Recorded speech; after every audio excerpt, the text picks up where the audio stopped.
Good Gabs, sponsored by Skillskin, a nonprofit organization empowering individuals with disabilities through employment.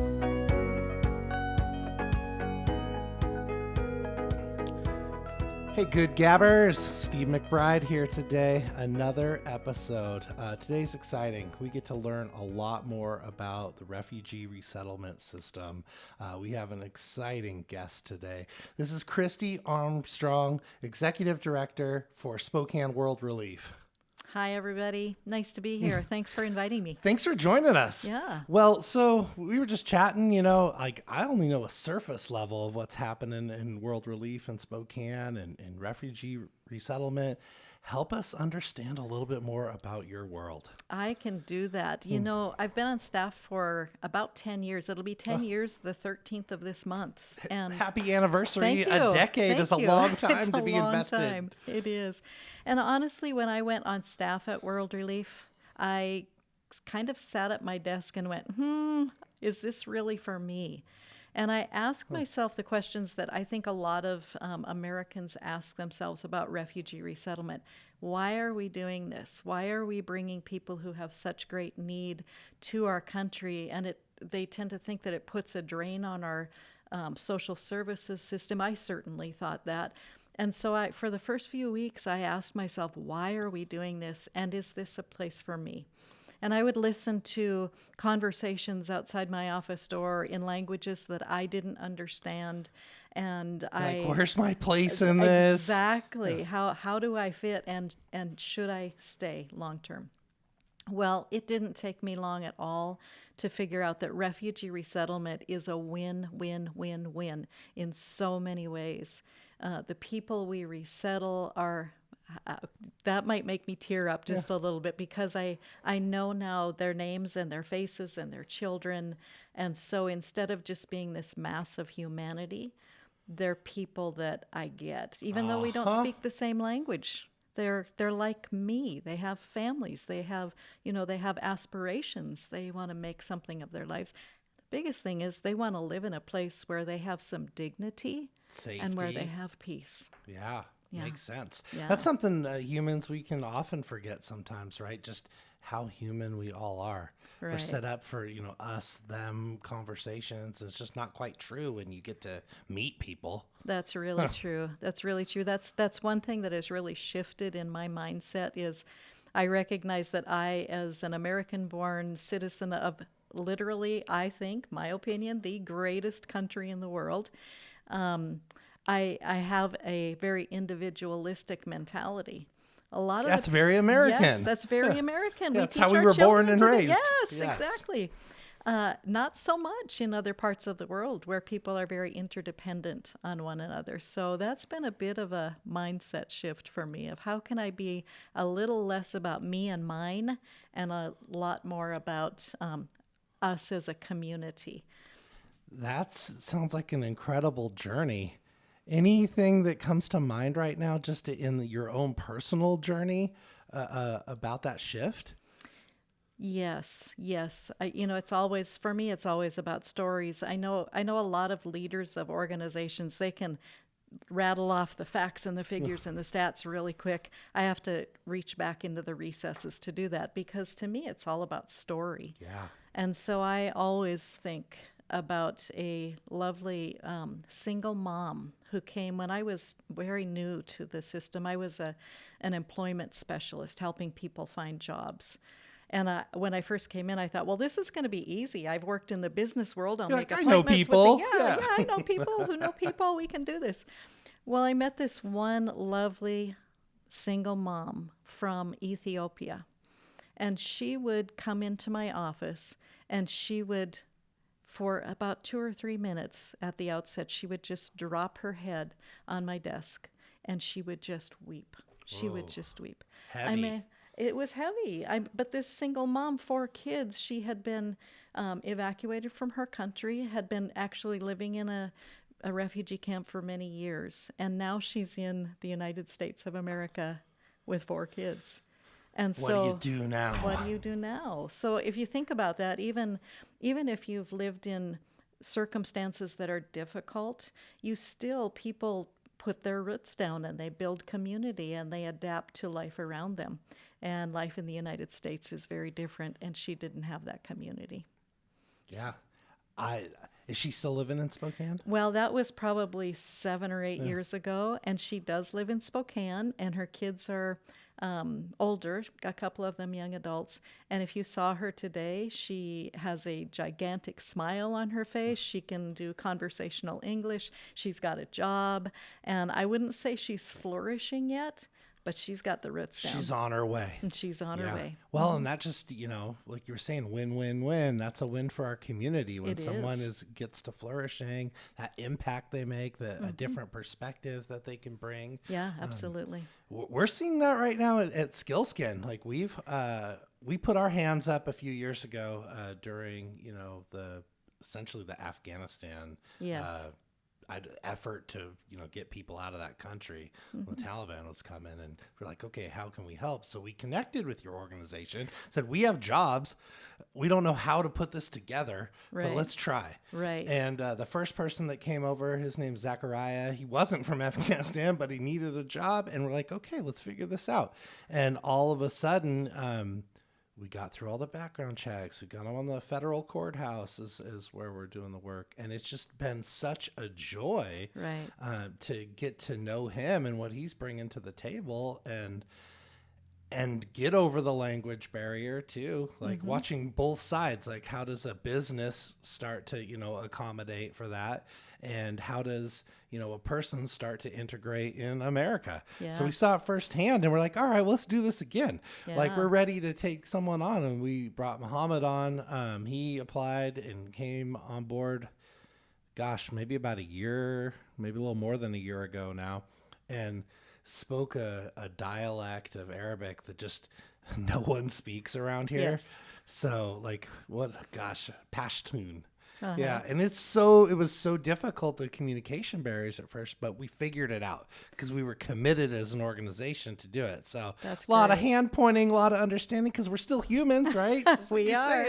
So we can communicate at those base levels, and then thank goodness for Google and the apps and translation. The translation apps. Yeah, and we keep figuring it out. And one of our project managers just Wednesday shared in our operations meeting how his life has changed because of hiring those two individuals. His team's lives have changed. Yes. We help people with disabilities. They're marginalized population, a lot of barriers to employment. And even one of our long-term employees says, "You're bringing in people I've never seen before. This is amazing." Yeah. I'm paraphrasing, but it was powerful, powerful stuff. Yes. We've had those experiences with employers. We work with literally hundreds of employers in Spokane, probably about 150 that are actively hiring people from World Relief right now. And it changes the environment at a company for the good. We've had some places where employers have called our team and said, there's this thing and we know it's cultural, but we don't know quite how to navigate it. And our economic empowerment team works with employers all the time to navigate those kinds of things. And it's really interesting to watch companies as they kind of shift and change in their mindsets. It's very, very satisfactory. Does the story come to mind?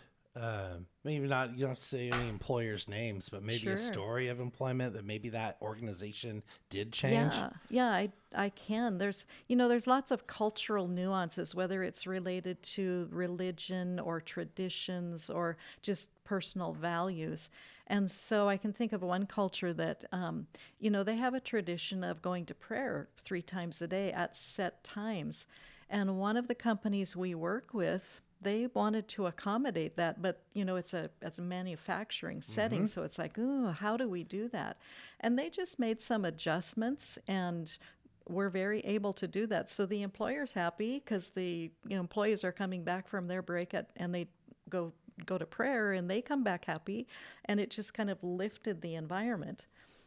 One really funny thing we had happen with that is that hand and foot washing go along with that prayer time. And so the employer called me one day and she said, "I'm just not sure what to do. We're happy with this. It's working out great, but it makes such a mess in the washroom." And I said, well, that's easy. We'll just bring some Tupperware bins in and they can use the Tupperware bins. So, that's No big just deal. reasonable accommodations. And so now everybody is just happy. Incredible. That story translates so well, especially in the idea of reasonable accommodations. That's our world in the disability space. Right. And we're Yeah. helping employers understand that a lot of accommodations are simple things. Yes. Like finding a place for prayer in a break room, Tupperware. That's part of the tradition. Like these Yeah. are small little adjustments that can make a big difference in an employee's life They can. and help you with employee retention. And people Yeah. have Exactly. a lot of loyalty. That is, and that is one of the things I love. Skillskin. We've known about you guys for years, and Skillskin's a great organization. But yeah, it's about employee satisfaction. If we can do those small things that make people feel like they really belong there and they're really wanted there, it just makes all the difference. Well, I know that firsthand. And yeah, your organization, your partnership with us is definitely making a difference in the lives of our employees, our teams, and we're doubling down. We want to figure Great. out how to connect even more. All these options in the program and people they don't know exactly where they're going to go. Like, why Spokane? Why here? Well, so people don't choose to come to Spokane. Spokane is chosen for them by the government. Spokane says this is a place where it might be a good fit. There's housing, there's food, there's a community that will welcome you. And so they choose Spokane. However, when people come through the refugee system, they come with an authorization to be in the United States, to work in the United States, and they have the liberty to move around the United States. They just need to let the government know where they are. So there's a form they fill out when they So move. this is just an entry point. It's an entry point. So, for example, in Spokane, we have a large Ukrainian community. So Right. it would be a great place for Ukrainian people to come. We also have a large Sudanese community, which, for those of you who don't know, Sudan is in Africa. And so maybe somebody will be resettled in LA and go, this is just too big. It's too much for me. I know there's a Sudanese community in Spokane. I'll just go there. So people are resettled in this city or that, but based on their preferences, the communities they want to be with, they can move around. I have a strange question on that. Okay, so I'm thinking about if these communities are starting to be built, how are they represented in the restaurant scene? Are people starting businesses? Can you find Sudanese? Have you heard of Feast World Kitchen? I have. Oh my goodness, yes. Tell us more about Feast. Feast is an amazing organization. We, for a long time at World Relief, we thought we've got to get the ethnic food into the community because we have the best potlucks in the world. I bet. World Relief. So Ross Carper from he's a food guy. He's had a food truck and everything. He came to us and he had the same dream. He's like, how do we get people plugged into food? Because we need ethnic food in Spokane. And he had all of the technical knowledge and knew all about how to train people to do it and all that. And we're like, Ross, you started, we'll send you all the people you want. And he took off with it. And Feast World Kitchen now has, I think they're 5 days a week that they do food, and they've got chefs from every imaginable country. So you can get different ethnic food pretty much every day of the week there. So instead of driving by on 3rd, I'm pulling in then. Pull in. Okay. Pull in. And it's an experience too, because the chefs are there, that different people from the ethnic communities help out. And so even when you just walk into Feast, it's like you're in a different world, and they're so welcoming. They're so happy to see you, and the food is great too. Right here in Spokane. Right here in Spokane. Yes. Yeah. Thinking about just someone's journey, like I know a lot of our listeners, maybe we don't really understand. You mentioned, the woman with 4 children earlier that came out of a refugee camp. What does that look like, for someone in a camp? Sure. Well, refugees come because they can very clearly define a well-founded fear of persecution. And so sometimes that means that they've fled from their country and they've gone to a refugee camp, like my friend from Ethiopia. But sometimes it means that they've actually lived in a first world culture, like in Iraq, and a war has broken out or, some other circumstances. And they actually have to leave a very comfortable environment. They leave their home, they leave a business, they leave, family and friends. And it can be everywhere in between, from a third world marginal village to a first world modern city. And the journeys are all very, very different, very different. But it's a program that the United States has set up? Yes. Okay. Yes. So people actually have to apply for refugee status. Refugee is a recognized immigration status, just like asylee or parolee or the literally hundreds of different statuses that go with immigration. So before they ever set foot on American soil, they have to apply for that program and be accepted. And then it's just waiting to the day that their name is posted on a board or they get a letter or something that says you're being resettled in the United States. And they don't apply specifically for resettlement in the United States. Okay. It's random. The UNHCR says we have room in this country or this city, we're sending you here. And so there's affiliates of World Relief then all over the world? Well, so World Relief itself is in 9 different countries, and they have lots of great services like a mom and baby wellness. They help with family planning. They help people set up new farming techniques. Everything in World Relief is designed to help people flourish and move to a next level. They help with clean water programs. So in 9 different countries, and then we have 20 offices in the United States. So big organization. It's a large organization. Yeah. I bet your conferences are a lot of fun. They're really diverse. Yeah, I can imagine so. So how long's World Relief been in Spokane? 30 years ago, last year, a lovely woman named Linda Unseth opened the first World Relief office in Spokane. And in those days, there were no government grants to support the work. She was literally dependent on local churches and the community to come around and provide everything from housing to furnishings to food to everything that they needed. So it's a really little different. Grassroots here in Very Spokane. grassroots, yeah, very grassroots. How's that evolved over the last 30 years then? Well, we now have about 60 people on staff. Wow, all right. Yeah, we have lots of grant funding, which is fabulous to provide those foundational services. So when people come through World Relief Spokane, we meet them at the airport. There's a team there that already has housing available for them. We help them move into that transitional temporary housing until we can get them placed in an apartment. We do food for them, and we've got all of that foundational piece.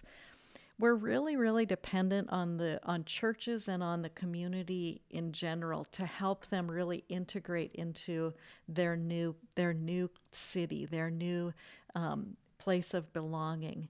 And so one of the things that we just love about Spokane is it is a very welcoming community for refugees. Yeah. And I love hearing that. Yeah, that's what people need. I mean, they're human beings just like us, and they want family, they want friends, they want to feel like they can come to the library and have somebody that'll help them understand what it's about. And Spokane is very, very good about that.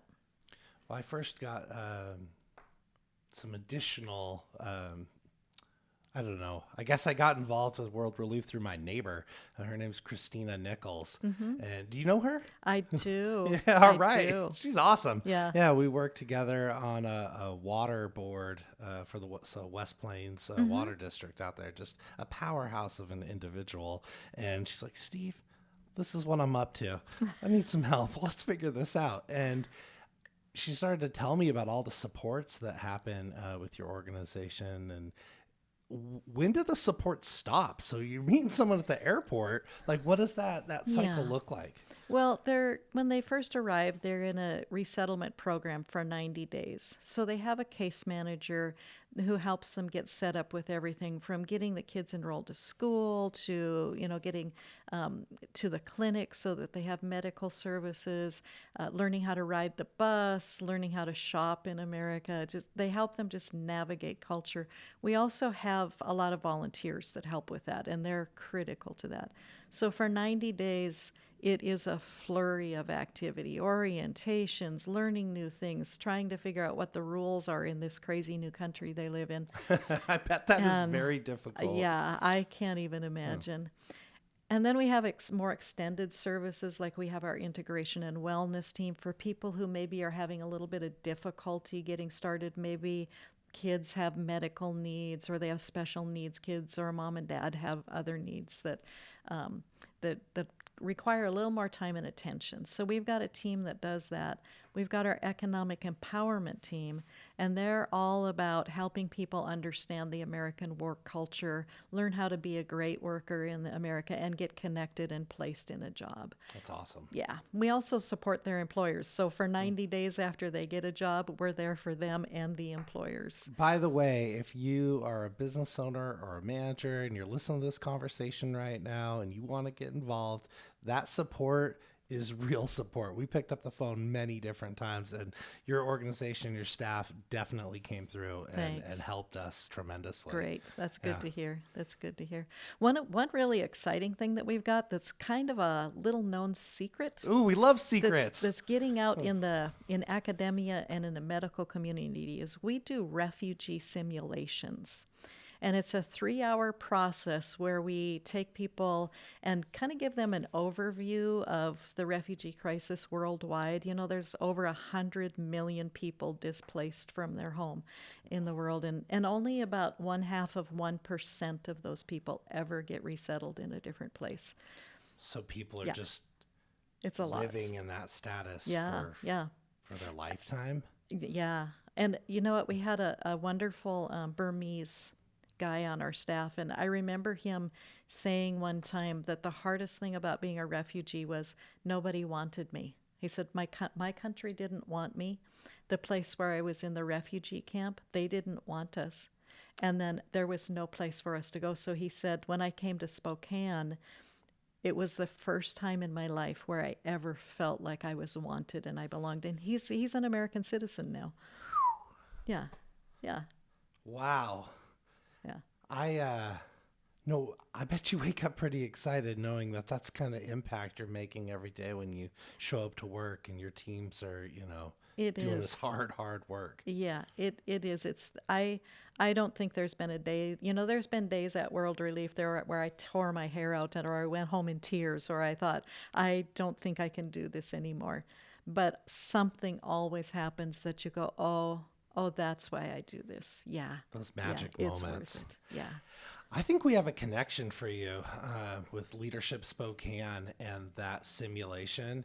That group of folks who are going through a cohort of like 50 or so people that are kind of the up and coming leaders. Are you familiar with the program? I am. Yeah. Are you a part of Leadership Spokane? I am not. Yeah. I've heard great things about it though. Well, I think they could really benefit of connecting with you and Yeah. going through that type of simulation, because it kind of rattles people's worlds because we give them the overview and then we actually put them in a place. We give them a story of a refugee family that the group of people they're in has about 20 minutes to read the story and kind of memorize their part in it. And then we put them through what a refugee would go through, a medical screening, screening through, an official of the U.S. government who really is looking for any reason to tell them, I'm sorry, because our government wants our country to be safe. Absolutely. That's their job. So refugees are actually the most vetted group of immigrants to the United States. Wow. So that's that moment, like the door is opening or closing. Yeah. Ugh, stressful. Yeah. See, people need to understand that. Yeah. I keep reading a lot too, about what's happening in our country and birth rates and just to keep our our economy going strong, we're going to continue to need people from other places. Yeah. And it's something that's like, we don't know quite how to address that, but we know this population of refugees, they want to be here. Right. And let's see how we can help them. So Yeah, that's a really interesting observation. And again, another fact that kind of bubbles up that I don't think most people think about. But especially post-COVID, there's been a worker shortage. But a even tremendous a shortage. tremendous worker shortage. But even prior to that, refugees really fill a niche in many ways. So a lot of times it's the entry level jobs in housekeeping, in hospitality, in food services that gives them the foundation to move up into better jobs. But it's really critical to have them in those first jobs where they just get to learn. Refugees, Yeah, and get to be around a lot of different people, start to learn the language, learn and other that people culture. get to know them, which is really great. That's a vibrant life. It is a very vibrant life. So, but we also have people, I think of one gentleman who's from Afghanistan. He was a medical doctor in his country, and his credentials don't transfer easily. So he would have to go back to school and go through all this to get his credentials here in America. Well, he's a community health care worker with Chaz Clinic now. So there are those places of specialty. In our medical field, we have a critical worker shortage. So refugees are a win-win-win-win in that way as well. An interesting fact, though, is that the average refugee, the person that comes as a refugee, by the time they've been here for 20 years, they will have paid in taxes about $20,000 more than they received in that initial resettlement time where they needed public assistance just to survive. So even from a dollar's perspective, it's like win. Refugees are a very, very good economic move for them and for us, for the United States.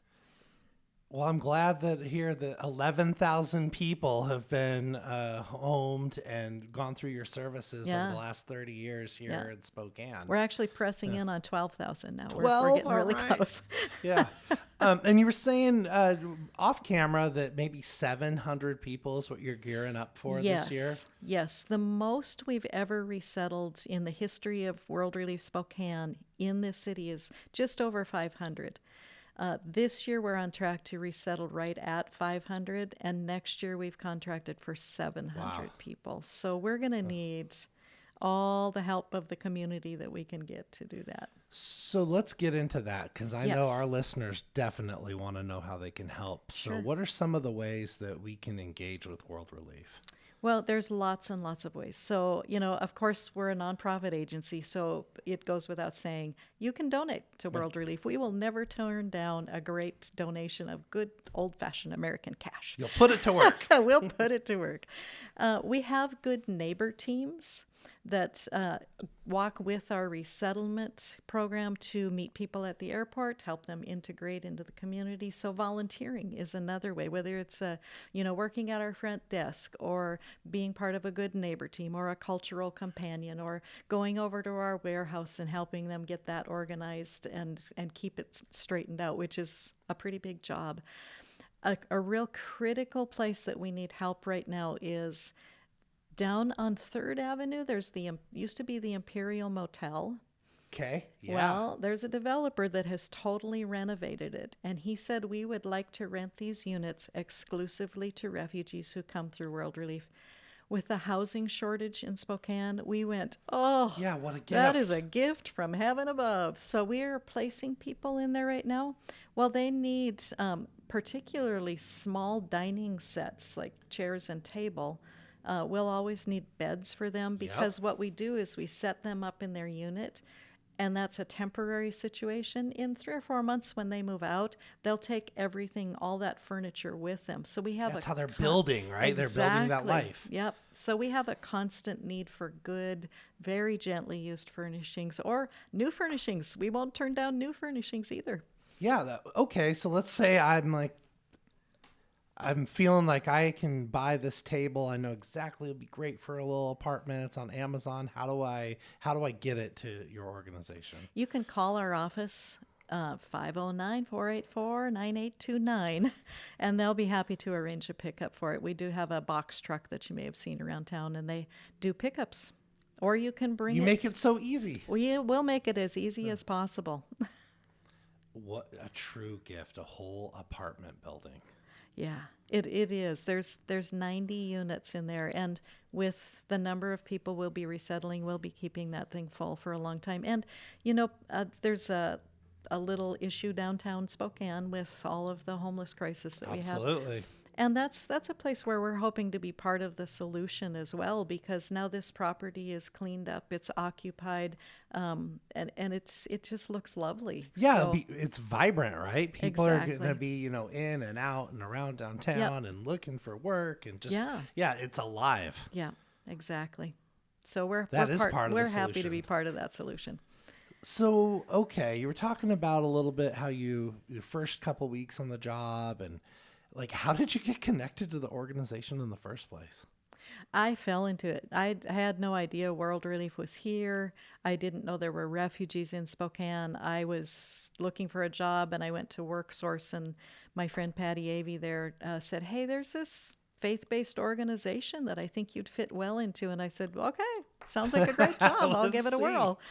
And it's worked well. It's 10 years later. It's worked well. Have you been in Spokane long? About 30 years. Oh, yeah. So Spokane this is Valley. home. Yeah, this Yeah. is home. This is home, yeah. WorkSource. I love WorkSource. They helped kick my journey into the nonprofit space as well. Yeah. I'd come out of the sales world and I was looking for a change. And they're like, hey, you ever think about this? Yeah. Everything They're changed terrific. after that. Yep. Well, so what are some opportunities then in Spokane that you might see? You're a longtime resident, you see what's happening. Like any hopes, dreams that you might share with us for this community? For this community, I think my biggest hope related to World Relief and refugee resettlement is just that as people go to the grocery store or walk down the street or go to the library and they see somebody who maybe sounds different than them and dresses different than them or looks a little different than them, that they'll just be gracious and kind and caring like Spokane people tend to be, and just say hi, just engage them. Because this I know of my refugee friends, that when an American actually speaks with them, it just elevates their whole world. They're like, yes, I belong here now. Somebody wants me. And so just that feeling of I belong and I'm wanted here, it just makes such a difference to my refugee friends. To be seen. Yeah. What to we be all seen. want. Yep. To be known. Yeah. Yeah. Thank you so much for joining us today. I'm so glad I did. Any parting thoughts outside of that? Well, my biggest parting thought would be to our friends. Thank you, Spokane, for being so kind and so welcoming and so generous with our refugee friends. Get involved, everybody. Come in, see how you can help. Money, furniture, you heard it all. Your time. Go say hi. Thank you. Thank you.